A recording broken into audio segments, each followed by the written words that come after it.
Class 9। चलिए आज हम करते हैं हम आपकी next poem the lake isle of Innisfree. Come on, let's get go.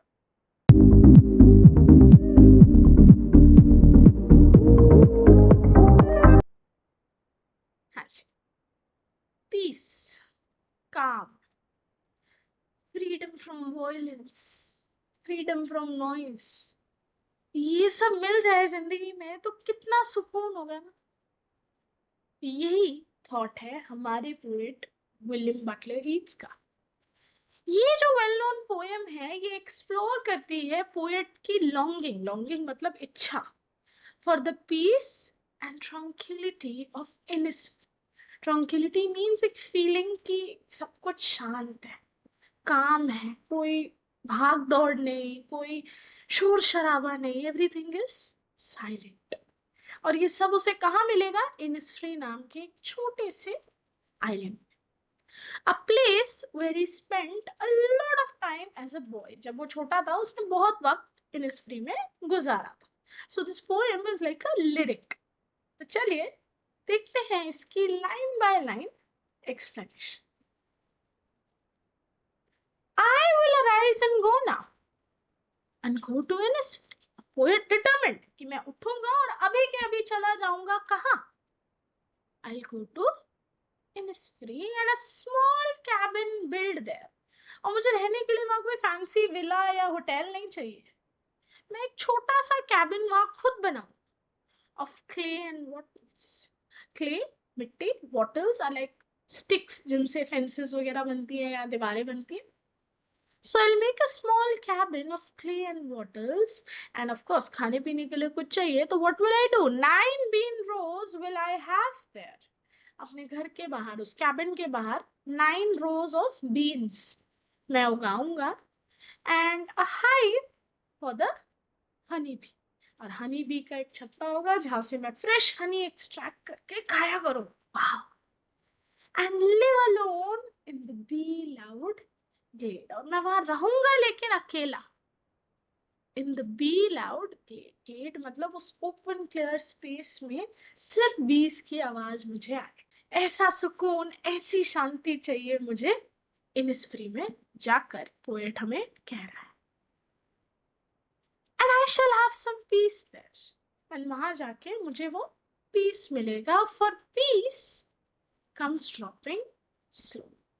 Piece हमेशा एक स्लो जिंदगी में ही मिलता है, जब सब कुछ बहुत धीरे धीरे चल रहा हो, वही रियल सुकून इंसान को जाके मिलता है। Dropping from the veils of the morning to where the crickets sing। तो पोएट कह रहा है कि पीस कैसे मिलेगा मुझे इनिस्फ्री में, वो भी धीरे धीरे एग्जाम्पल्स के साथ वो हमें बता रहा है कि जब अर्ली मॉर्निंग होगी, आसमान में अभी भी हल्के हल्के बादल होंगे, सूरज की किरणें मंदी मंदी पड़ रही होंगी, कितना खूबसूरत होगा ना वो। The veils of the morning, veils is actually घूंघट, ठीक है।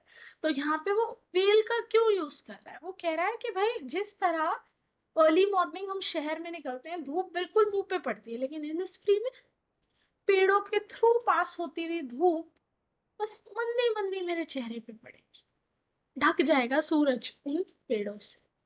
To where the cricket sings. Cricket here is like an insect, grass of family का, और उस इंसेक्ट का जो मेल स्पीशी होता है वो जाना ही जाता है अपनी प्यारी आवाज के। तो मेरी सुबह की शुरुआत उसकी आवाज से होगी।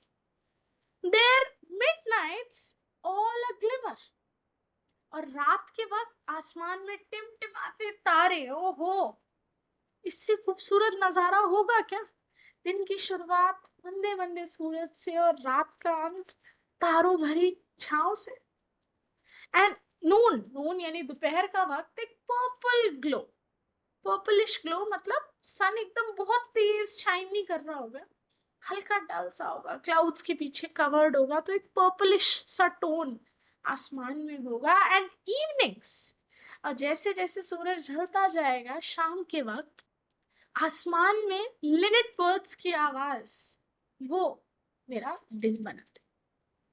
तो यहाँ पे पोएट में डिफरेंट एग्जांपल्स दे रहा है डिफरेंट डेज ऑफ टाइम के साथ, कि सुबह क्रिकेट्स की आवाज, दोपहर में आसमान का वो पर्पलिश ग्लो, शाम के वक्त लिनेट बर्ड जो यहाँ वो कह रहा है उसका आसमान में उड़ता मुझे दिखना, एंड रात के वक्त टिमटिमाते तारे। यही स्लो और पीसफुल लाइफ तो मुझे चाहिए इनिसफ्री जाके। आखिर में वो क्या कह रहा है, वो कह रहा है I will arise and go now, अब तो मैं पक्का जा रहा हूं। For always night and day I hear the lake water lapping with low sounds by the shore.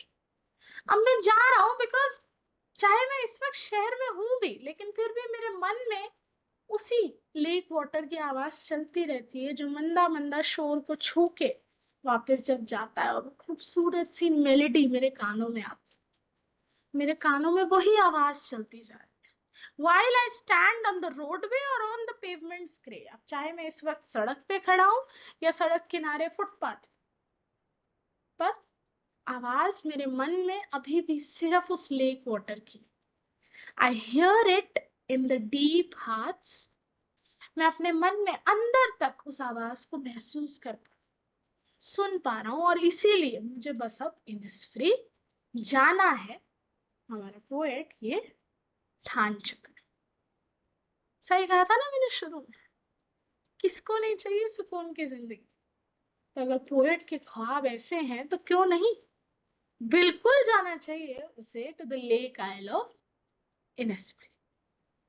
तो अब इस पोएम की लाइन बाय लाइन एक्सप्लेनेशन के बाद बढ़ते हैं इसके फिगर्स ऑफ स्पीच की तरफ। अच्छा, पहला figure of speech is alliteration, lake water lapping. क्या दिख रहा है यहाँ पे, L L L, repetition of the letters, alliteration is a figure of speech, यही दिखाता है हम।